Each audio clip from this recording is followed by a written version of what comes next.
현장 강의가 아니고 댁에서 이제 인터넷으로 강의를 듣다 보니까 이제 이쯤 되면 조금 힘드시죠? 예, 좀 지루하실 수도 있고 좀 더 기운 내서 끝까지 강의를 잘 마무리하셨으면 좋겠습니다. 고교 선택 이어서 말씀을 드려보겠습니다. 고등학교 유형입니다. 대구시에도 많은 고등학교가 있습니다. 일반고, 특목고, 자율고, 특성화고 많은 고등학교가 있고요. 대부분 학교는 이제 일반고에 해당이 되겠죠. 그리고 요게 이제 실질적인 어떤 고교 유형이지만 자율형 고등학교가 현실적으로는 자공고에 포함되기 때문에 전체 고등학교 유형은 이렇게 구분될 수가 있습니다. 대구시에는 네, 특수 목적 고등학교도 제법 있습니다. 자율고도 있고 특성화 고등학교도 있고 이렇게 보면요, 대구에는 한 63개의 일반고가 있고요, 16개의 특성화고, 또 자율고도 있습니다. 전체적으로 본다면은 사립도 공립보다도 많은 상황이고요. 다양한 학교들이 대구에 많이 있는데 이런 학교들 중에서 어느 학교로 가야 할까요? 이렇게 학교 유형에 따라서 신입생을 모집하는 일정이 조금씩 차이가 있습니다. 영재학교 같은 경우는 5월에, 그 다음에 특목고는 이제 8월부터 진행이 되고요. 직업교육을 목적으로 하는 특성화 쪽도 한 11월 이후에 이렇게, 일반고는 12월 달 이렇게 진행이 되는데, 솔직히 어느 학교를 쓸지도 진짜 대입제도 공부하는 것만큼 복잡하고 힘드실 텐데 지금 마음속으로 어떤 고등학교를 생각하고 계세요? 일단 고등학교를 고른다라고 하는 건 진짜 이것도 힘듭니다. 좀 아까 보여드린 대로 어느 유형, 일반고냐, 특목고냐, 이런 고교 유형도 있고요. 남자 학교냐, 여학교냐, 또 공학이냐, 아니면 사립이냐, 공립이냐, 또 교육과정이 특화되어 있는 IB 학교냐, 일반 고등학교냐, 아니면 과학 중점학교냐, 또 진학 결과가 또 학교마다 다를 수도 있고, 하여튼 이런 다양한 분위기 속에서 학교를 고르는 건 정말 힘들 겁니다. 여기에 추가적으로 또 고려해야 될 게 우리 아이들의 어떤 성향, 진로 적성, 또 집에서부터 학교까지의 통학 시간, 여러 가지 고려할 것들이 많습니다. 그래서 우리 영상을 듣고 계신 학생들, 학부모님들 잘 숙려하셔서 우리 자녀, 부모님 잘 통화하셔서 학교를 잘 선택해서 원하는 학교에 가시기를 바라겠고요. 그 학교에 진학한다면 이제 열심히 학교 생활을 해야 됩니다. 학교 생활의 어떤 충실도라는 부분이 학생부를 통해서 평가를 받게 됩니다. 고등학교는 중학교와 다르게 학생부의 중요성이 매우 크고요. 이 학생부라고 하는 게 대입에 학생 선발에 3번 보시면 나와 있죠. 상급 학교의 학생 선발에 활용될 수 있는 자료다. 중요한 겁니다. 이 학생부는 선생님들이 적어주세요. 선생님들이. 그리고 가장 많은 분량을 차지하는 건 6번 교과학습 발달 상황. 그 중에 과목별 세부 능력이 특기사항, 우리가 보통 저걸 줄여서 세특이라고 하는데요. 과목별로 500자니까 한 학기에 8과목 정도를 둔다 치면은 무려 58, 40, 4000자 정도 분량이 나오잖아요. 하여튼 그래서 학생부의 어떤 기록이 어떠하냐에 따라서 우리 학생들의 학교 생활이 충실했느냐 아니냐를 판단받을 수 있게 되는 거고요. 2024 대입부터는 조금 생활기록부 중에서도 대입에 반영된 항목에 변화가 있었습니다. 그래서 개인 봉사 안 되고요, 자율동아리 안 되고요, 그다음에 자소서 없어졌고 여러 가지 변화가 있는데, 어쨌든 중요한 건 창체, 교과학습 발달 상황, 행동 특성 및 종합 의견 6번, 8번, 그다음에 5번 이런 것들이 전체 대입에서 매우 중요한 부분을 차지한다, 이렇게 이해하시면 될 것 같고요. 그런데 이제 학부모님들 중에는 우리 애가 참 성실하고 좋은데 애가 이렇게 성격상 선생님들로부터 좋은 평가를 받기가 좀 어렵지 않을까 걱정하시는 이런 분도 계실 수 있습니다. 또 학부모님들 중에는 학생들 중에는 선생님이 이렇게 공부만 잘하는 학생을 좋아하는 거 아니야, 이렇게 약간 걱정하실 수 있는데 그렇지 않습니다. 선생님들이 하는 말 중에 공부만 잘하는 학생, 공부는 잘하는 학생, 이런 말이 있습니다. 그러니까 실제 학생부의 결과물은 그렇지 않습니다. 우리 학생들이 일단 선생님들의 수업에 열심히 성실하게 참여해야 되고요. 수업을 잘 들어줘야 돼요. 그죠? 그리고 그 수업 시간에 질문도 하고 발표도 하고, 그리고 결석이나 조퇴, 지각 같은 근태도 발생하지 않는다면 당연히 선생님들이 그 학생을 칭찬하지 않을 수 없겠죠. 다시 말해서 우리 선생님들은 수업을 열심히 듣고 수업에 적극적으로 참여하는 학생, 그때 좋은 학생들을 긍정적으로 평가할 수밖에 없다라는 점, 그 점을 좀 감안하셔서 우리 학생들이 공부도 잘하는, 그러니까 뭐 인성도 훌륭하고 공부도 잘하는 그런 학생이어서 이렇게 긍정적 평가를 받는 학생이 됐으면 좋겠고요. 그러면 대학에서 학생부 위주 전형과 관련해서 어떤 고민이 있느냐. 그러니까 교과 전형 아까 앞에서도 제가 정성평가가 좀 늘어나는 방향이다.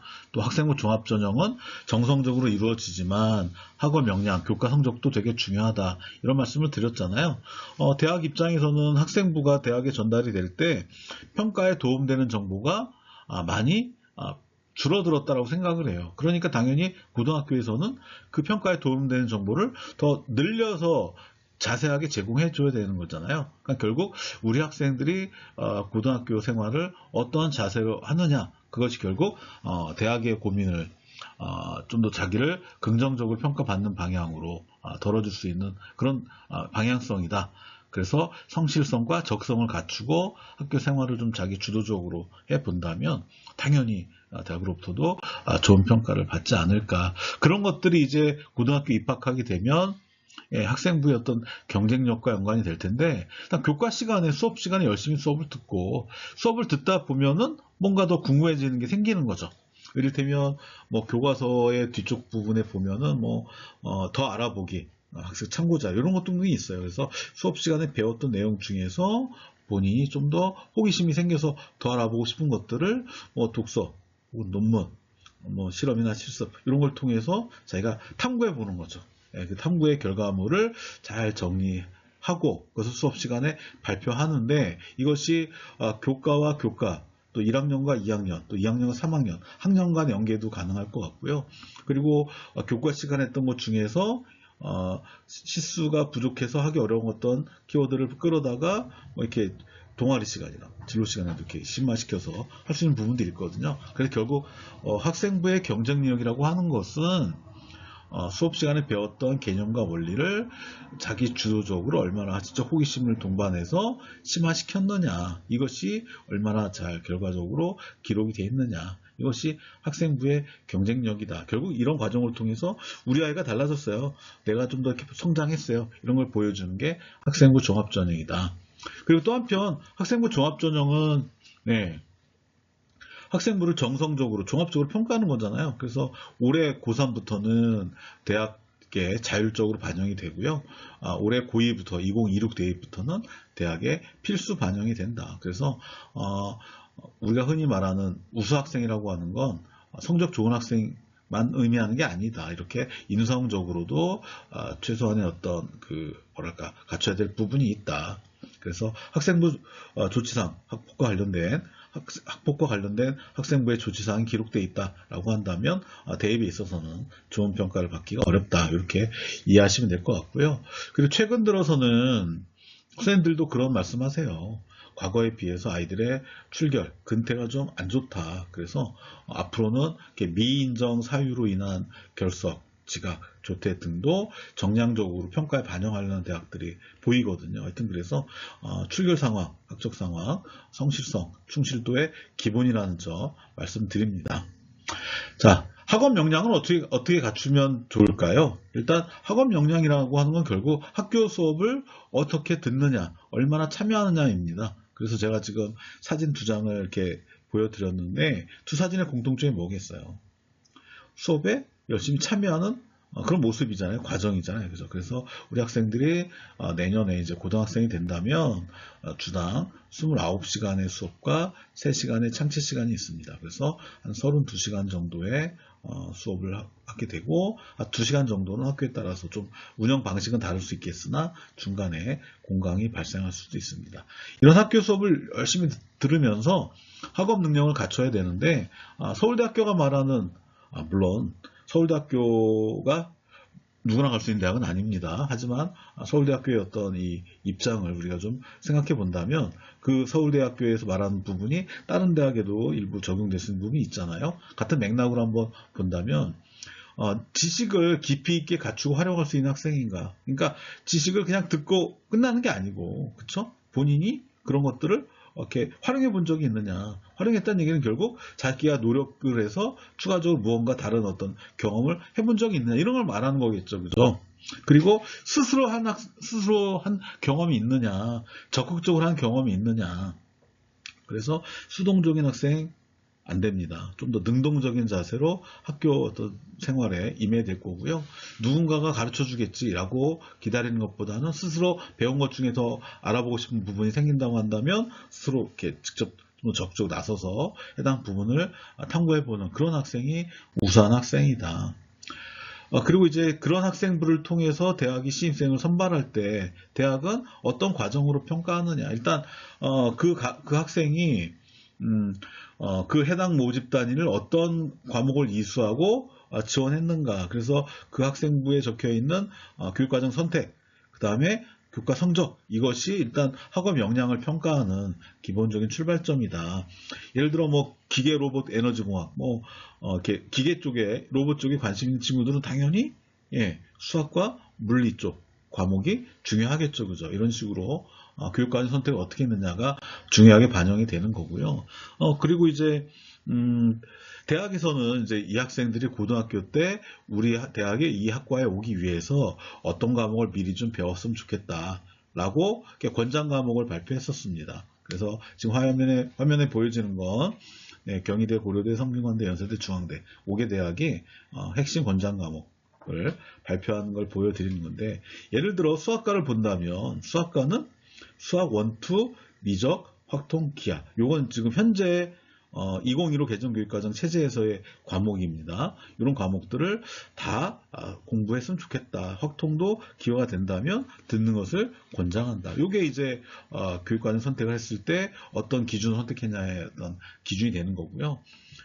예를 들어 물리학과 보세요. 물리학과는 당연히 물리학과이기 때문에 물리학 1, 2가 중요하겠죠. 그죠? 이런 식으로 고등학교에 가서 학업 역량을 키운다는 관점에서는 내가 관심 있는 분야의 어떤 과목들을 제대로 이수했는가가 중요한 판단 요소다라는 점 말씀드리고요. 왼쪽의 과목이 2015 개정교육과정에서의 과학 과목입니다. 일반 선택과 진로 선택. 오른쪽이 2022 개정교육과정 체제에서의 과학 과목입니다. 그래서 왼쪽과 오른쪽을 대비해 보면 바로 제가 이렇게 같은 칸으로 만들어 놨거든요. 예를 들어 물리 2다. 그러면 역학과 에너지, 전자기와 양자 이렇게 같이 이렇게 같은 줄에다가 넣어놨는데, 물리학이 중요한 분야다. 그러면 2022 개정교육과정에서는 역학과 에너지, 전자기와 양자 같은 과거 물리학 2 과목에 해당했던 그런 과목을 이수했냐 여부도 물리 2가 핵심적으로 권장되는 과목이라고 한다면 그런 해당 과목을 이수해야 된다. 이렇게 참고하시면 될 것 같고요. 그리고 이거는 이제 서울대학교 홈페이지에 들어가시면 확인할 수 있는 건데 2015 개정교육과정에서의 서울대 권장 과목을 발표했어요. 그거를 제가 2022 버전으로 조금 이렇게 바꿔놓은 거예요. 이걸 보시면 예를 들어 의예과는 생명과학이 정말 핵심적인 과목이구나. 그리고 수학, 그 다음에 세포와 물질, 생물의 유전기, 이게 생명과학 2에 해당하는 거겠죠. 그죠? 그래서 의예과는 수학과 생명과학이 되게 중요한 과목이다. 이렇게 알 수가 있는 거죠. 그죠?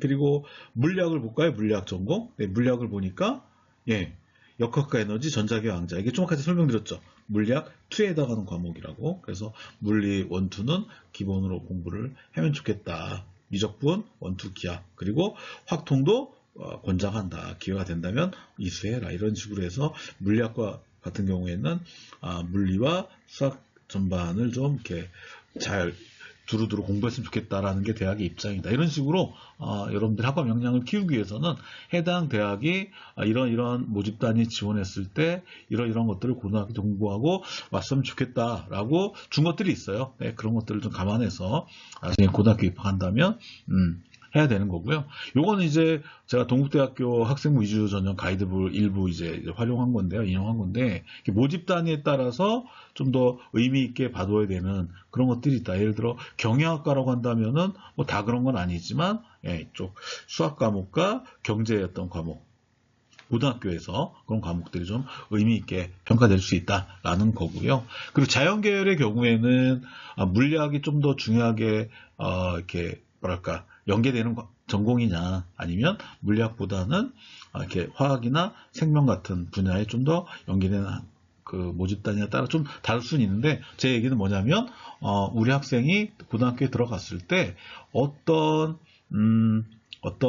그 모집 단위에 관심이 있느냐 그리고 그 모집 단위가 어떤 과목을 고등학교 때 이수하면 좋겠다라고 이렇게 생각하는 모집 단위냐를 감안하셔서 교육과정을 선택하셔야 되고 그 선택한 교육과정을 이렇게 성실하게 이수하는 게 바로 여러분들의 학업 역량을 키우는 거다라고 말씀을 드립니다.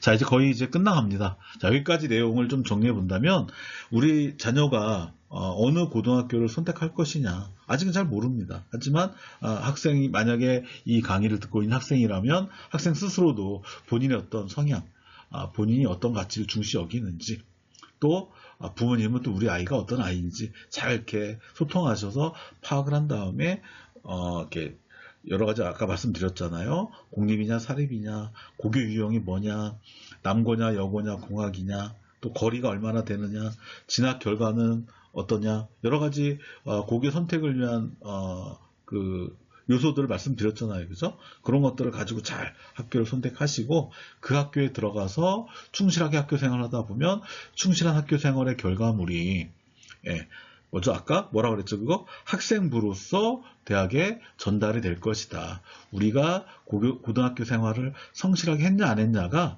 학생부를 통해서 대학에 전달이 되기 때문에 그걸 잘 들여다보면은 내가 성실한 사람이다라는 걸 그들이 대학의 입장에서 확인할 수 있는 거거든요.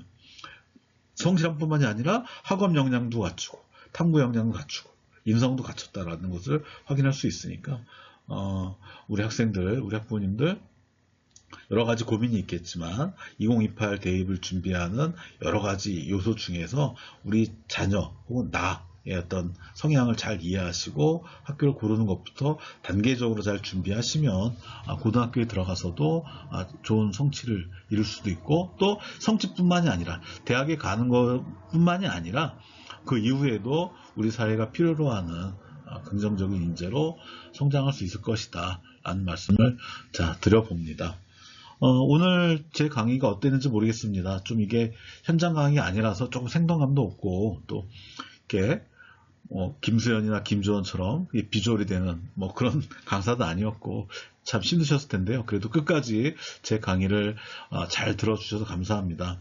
여기까지 오시는데 많이 힘드셨을 거예요. 우리 딸, 우리 아들을 중학생까지 키우시는데도 많이 힘드셨을 텐데 그 힘든 노고에 박수를 보냅니다. 하지만 좀만 더 기운 내셔서 고등학교까지 우리 자녀들을 잘 진학시키시고 힘겹지만 한 걸음 한 걸음을 내디디면서 앞에 있는 산을 넘어간다면 그래 끝끝내 저 산을 넘을 수 있지 않을까라는 말씀을 드려보면서 2028 대입 개편하는 이유와 대비라는 주제 강의 마치도록 하겠습니다. 자, 이상까지 강의자 옥동고등학교 박성현이었고요. 제 강의를 잘 들어주셔서 진심으로 감사드립니다. 감사합니다.